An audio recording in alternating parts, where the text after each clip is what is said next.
Jen. Thank you for having me. I am so excited to be here, and I am very proud of you and all of your accomplishments with Black on the Platform. And it has been amazing watching your vision come to life. And I know this is going to be an amazing place, an amazing community for all who join, all the business owners who join Black on the Platform. So I'm happy to be a part of your community. So thank you. I'm excited to be here. I love that. And for those who don't know, Ryan has been a huge supporter for me as I've gone through this journey of being an entrepreneur. She is my friend, my sister, and a true inspiration to me. And so it is my honor to bring you in today. Hello to everyone in the chat. I see all of you. Thank you for being here. So let's dive right in. I know people are really excited about this topic. So I have my edition right here, my copy is right here, Metabolic Mastery. So what inspired you to write Metabolic Mastery and step into the world of coaching and content creation? Well, I started with coaching, right? The book came after, and I got into actually health coaching after dealing with my own health issues. Um, I've always been very health conscious. I grew up with my grandmother. My grandmother raised me, my grandmother and my grandfather raised me. My grandmother was diabetic. And growing up as a little girl, I would wake up in the morning and see her in the kitchen, giving herself insulin shots in her stomach. And it terrified me. Yeah. I thought that getting old was like the scariest thing. And I imagined that being older or old meant like you were going to be sick and you're going to have to do all of these like scary things like stick needles in your belly. And so it made me want to be healthy. Like I was kind of always on a little mission to like be the healthy one in every group. So when I got to college, I became vegetarian and stayed vegetarian for many years, became vegan for like 9 years. I was vegetarian for like 12 or 13 years. And I thought I was healthy. I thought I was like doing the thing, right? And then my 30s came around. I had my son and I noticed some weight creeping on and wasn't feeling great. Wasn't feeling my best, but not really like feeling terrible or feeling bad. But it was, you just had a kid. You're Yeah, probably it's more normal. tired, Yeah. right? It's a normal thing. I went to the doctor and they were like, "You're pre-diabetic." I was like, "What? Not This the can't." needles. I was like, "This cannot be. It cannot be." Like I'm like on the healthiest diet. I thought being vegan was like the healthiest thing that you could do, and I was heartbroken. I was heartbroken. So in my mind, my fix was to go deeper into like my diet, my vegetarian kind of vegan diet, and I started eating more fruit and having more smoothies and going kind of raw. And I felt worse. I felt Exactly. worse. Yeah. And so, really upset. I called my mom. My mom is an MD. She's not like into necessarily like a nutrition kind of doctor, but she knows a lot about nutrition. And I think at the time she might have been on like a paleo diet, but she recommended that I go and try a ketogenic diet. I had never heard of a keto diet before. And so, I was desperate. And so I did all the research. I remember like going deep into the research at the time. And like the very next day, I started. Like she said, do it. And I was like, done. So I got on it. Within a week, I felt amazing. A week, I felt amazing. So many things just clicked for me right away. And I got even deeper and deeper into it. And I went all in this kind of health space. And um, after doing it for many months, doing it for over a year, reversing my pre diabetic diagnosis, I was like, others need to know about this. Like, this is too good to keep to myself. And at the time, the keto diet wasn't like a hot topic as it became later on, like as I got into it some more. And I decided I'm going to get trained. I trained through Maria Emmerich's program and became a certified keto coach and decided I wanted to help people. And so I began coaching, and now this is my side job because my full-time job is I'm a teacher, right? And so now I'm doing this on the side, and it's a lot to manage all of these different personalities and issues. And It was a lot. And I was like, you know what? I don't think I can continue in this same vein of helping in this way. I needed to have another avenue for giving people support. And I was like, well, what if I take all of my knowledge, all of the things that I've been doing that I see that actually move the needle in terms of metabolic health, and write a little book and make it like an accountability journal so that it's like they have a coach with them. Yes, So, and this is not a little book. This is a nice size book full of packed with information. So you mentioned your certification through Maria Emmerich's program, mhm, and you're also connected with the Metabolic Terrain Institute. How did mhm. that shape your approach with what you're doing with coaching and writing the book and everything? So Maria Emmerich's program is a very strict version of a ketogenic diet. I like to say it's like doing keto the right way. She does a very clean style of the keto diet. And there are many ways that you will see on the internet that people do keto. Oftentimes, people associate keto with eating nothing but like meat and cheese and lots of dairy and not necessarily healthier foods, because you might be eating a lot of packaged keto treats and things like that. And that's not how she approaches the ketogenic diet. And so I feel like I learned it the right way. I learned how to actually get healthy. I learned how to choose foods that are minimally processed and just as nature intended.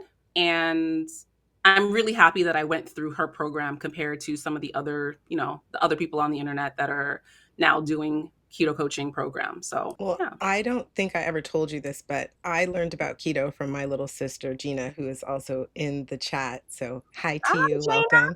Yes, and she did, teach me some things, but why is it specifically women over 35 that you focus on, or that are important to the work you're doing? So over 35 is because I was and am over 35. And I feel like oftentimes when we turn to getting help with our health, it's when we kind of hit some kind of wall. And I feel like women over 35 hit a wall when perimenopause starts creeping in, and you notice that you're just not able to keep the weight off as easily. Like all of a sudden something shifts and we're like, what's happening, right? And 35, you may not be experiencing perimenopause yet, but there is some sort of shift. It happened to me around that time. And there's a shift in our hormones, and women are just, we're wired differently from men. And the way that we approach dieting and metabolic health has to be adjusted for women compared to men, I believe. And so part of it is just, this is the demographic that I see kind of is needing support the most. And it's where I am. So I'm like, women over 35 is my group. I love that. And Mia wrote, our hormones start changing after 35, exactly. Mhm. And I see Gina said she did a very dirty keto diet.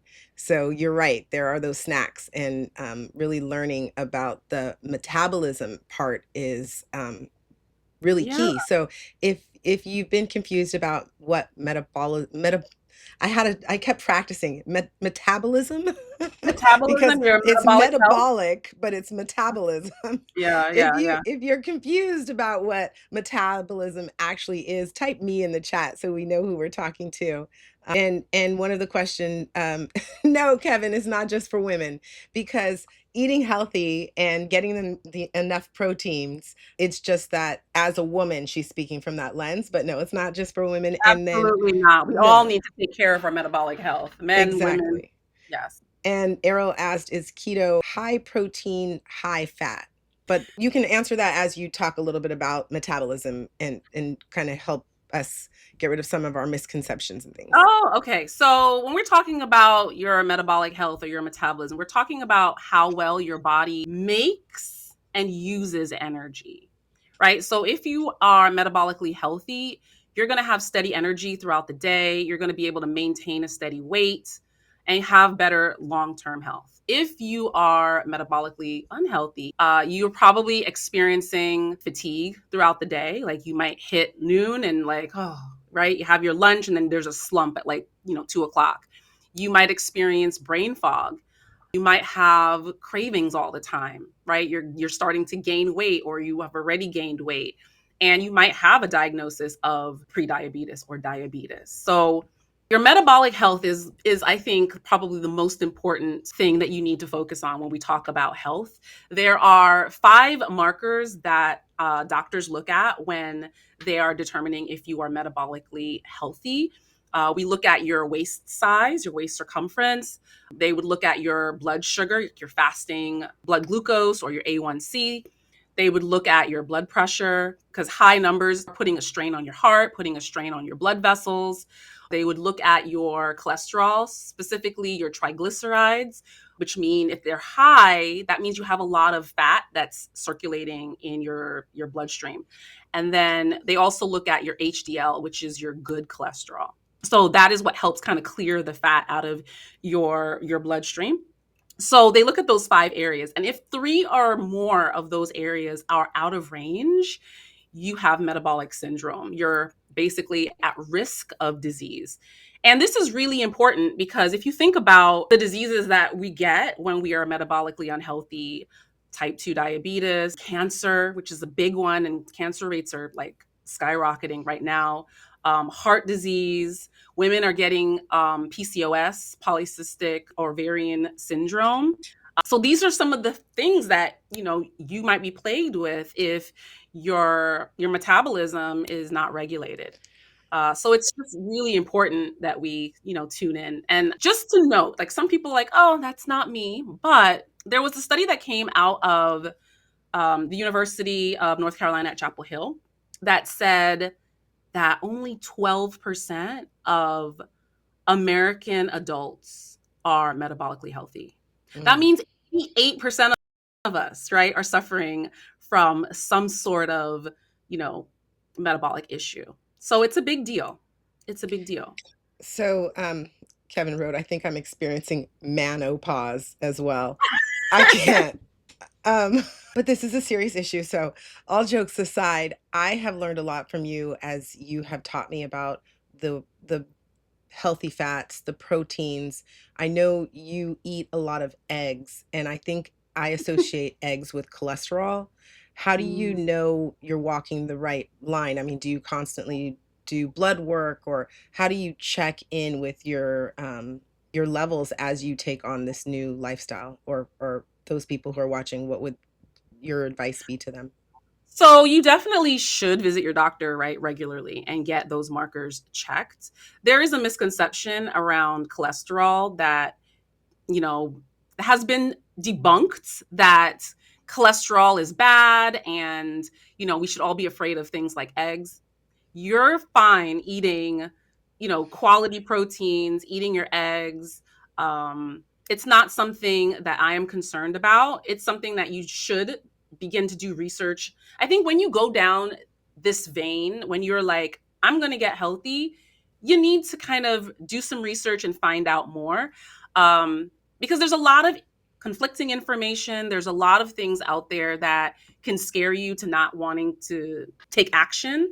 Um, but eggs are not going to be your problem. I'm going to tell you that right now. Okay. Well, I was just curious. And for those who don't have their wonderful copy yet, Uh-huh. is there one simple strategy from your book that someone could start applying today? A simple strategy, I would say, taking a look at increasing your protein. I think that that is an area that we don't eat enough protein in this country. I am surprised. You think, but American diet, we're eating like hamburgers and things like that, but we're not getting enough protein in. And I think an easy fix for a lot of people. I know that eating a standard American diet, when your blood sugars might be kind of on a roller coaster all day, what really helps is starting the day with lots of protein.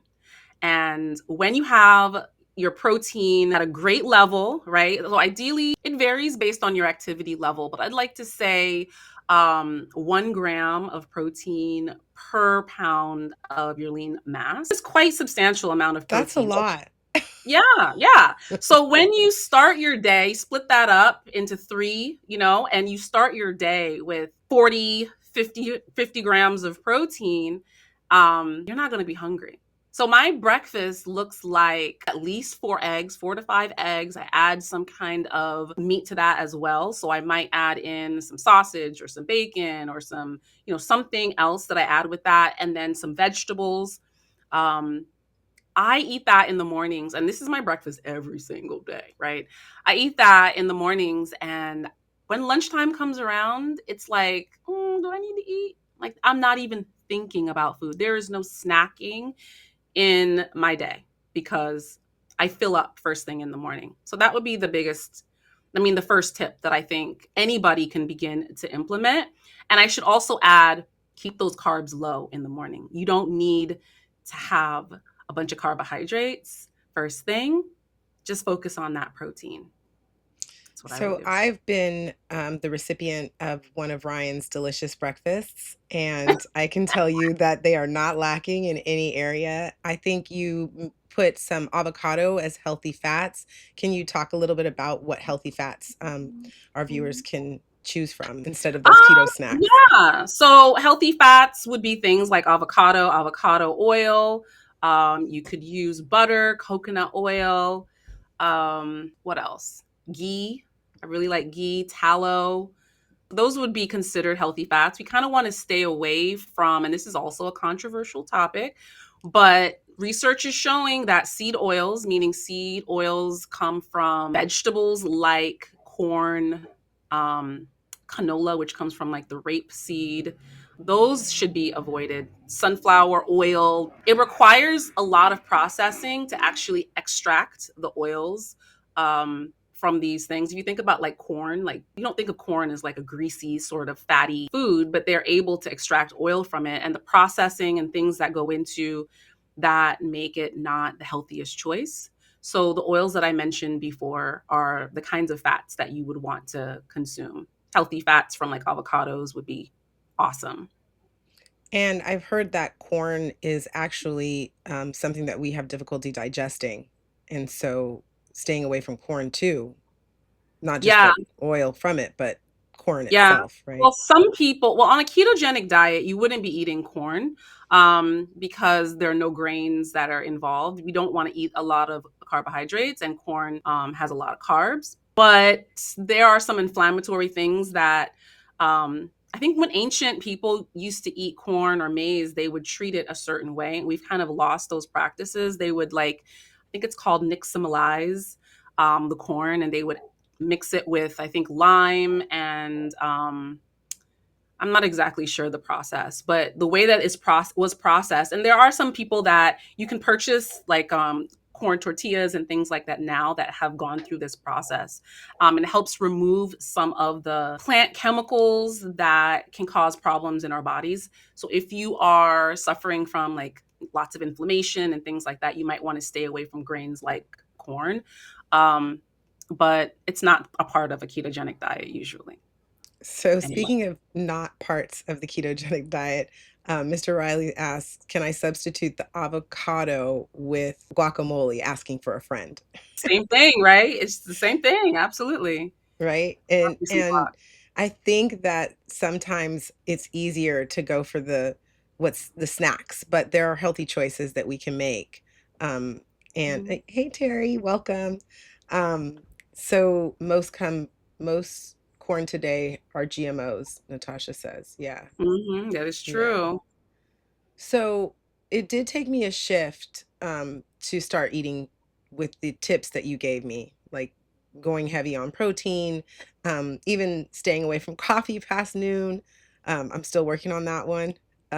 So, how does mindset play into lasting health transformation? Mindset is huge. I feel like if you are not committed, a lot of the people that I coach, they are, how can I say this? They are focused on the weight, right? A lot Hmm. of people come to me and they're just like, I want to look good. And it's not about like actually being healthy. And they will say it, kind of like in passing. But I think you have to look at this from a perspective of I want to live my best life as long as I can and not have to be on medications or suffering from many of the ailments that are plaguing us in America. And I think looking at it from that lens and kind of shifting your mindset to food as nourishment instead of food for pleasure, food as a comforter, food, to kind of get through the day, or food as reward. Um, it's going to help you make lasting change and not just choose a diet and then stick to it for a short period of time and then go back to your old ways. So mindset is huge. That is huge. So, for the busy women and men out there, what's one daily ritual that you swear by? Daily ritual. So, my favorite part of my morning is my golden milk tea. So, I am always focused on like reducing inflammation. And inflammation is like a sneaky thing, right? It's something that you don't really notice sometimes that you're dealing with it. But if you're noticing things like bloating, right? You wake up bloated, you go to bed bloated, your face is puffy, you have swollen fingers, you're feeling stiff, your joints are, not feeling great when you wake up, you're having like breakouts and acne. All of that is a sign of inflammation. It's like your body is kind of screaming out, help. And a lot of times we just ignore it. Like, you're like, yeah, I'm just bloated. And you have these things and we don't really address them. And they are signs that something is not right. And so, one of the things that I try to work on a lot is managing my inflammation. And one of the ways that I do that is by making this golden milk tea. So, this tea is made with turmeric, and turmeric has a compound, curcumin, that is known for lowering inflammation. And I add to it ginger. So I put fresh, chopped ginger. And all of this is going into like a pot right on the stove. I add cardamom. I add cinnamon, Ceylon cinnamon, cloves. A lot of these are great for reducing inflammation. They have more antioxidants. And then I kind of boil all that together and add a little coconut milk. And that's my morning ritual. I'm actually surprised that it's milk. I mean, it's not, because usually when they talk about inflammation, they say like veggies are really good for inflammation. Is Well, that these are all plants, right? Turmeric, ginger, cardamom, cloves, right? they're all plant medicine. Yeah. And so, yeah, and I make it with coconut milk. I'm coming So, over for some tea. Okay. yes, um, anytime. I see that Faith asked a question. Do you find that and this is kind of what I touched upon earlier, that your cholesterol levels elevate above the normal or recommended limits when eating this way? No, not at all. My cholesterol has been perfect the whole time. Now, that's not the case for everyone, and that's why I say you do need to take a look at your levels and get a checkup. The cholesterol story is very complex. I don't think what we knew a long time ago about cholesterol actually applies today. Cholesterol is really important. Like, we need cholesterol in our bodies, and it has been demonized for so long. So I would say, whatever diet you choose, visit your doctor, get your blood work done, keep your eye on those markers that I mentioned. They're really important markers. Yeah. Awesome. So life gets hectic. I've tried. I try and I keep trying. How do you coach people to stay on track when motivation dips? Oh, motivation is always going to dip. That's why you have to be tuned into your why, right? You're not going to be able to stay on, if you call it a diet, I'm on a diet, you're not going to be able to stay on that for long term. You really have to be tuned in to why you're doing it in the first place. And that's going to carry you through, because motivation doesn't last. It I just like doesn't. that. So I would love if you drop in the chat what your why is so that we can help keep you accountable. For those of you interested in taking on this approach, what would your why be? And while our viewers are doing that, Gina asks, Ryan, do you cut out all dairy then? Recently, I have cut out dairy for the most part. Every once in a while, I might get a slice of cheese on my burger, but day to day throughout a week, no, I don't eat dairy anymore. And I used to eat a lot of dairy on a keto diet, but it's just very inflammatory in my body. So no dairy for me. All right, Mia's gonna go get some golden milk tea. She says it's amazing, Yeah, and give it I a have not tried it, so I can't wait to come and try it. Teresa says her why is being healthy, so it's not just about um, trying to be skinny, right? We also want to make sure we live long and healthy lives. I like that. absolutely. So I know we're getting close to our end here today. Um, so I just any closing remarks before we end for today. Well, I just want to say again, thank you so much for having me here. This has been great. And I am wishing you all the best with Black on the Platform. Thank Yes, I am so proud of you. I know I said that before, but I really am. You're doing great things. So, Thank you, Ryan. So I'm gonna drop Ryan's link to the Black on the Platform business directory has her um, your keto cousin information there. You can reach out there. You can also check the show notes and see where to purchase her book, this wonderful book, Metabolic Mastery.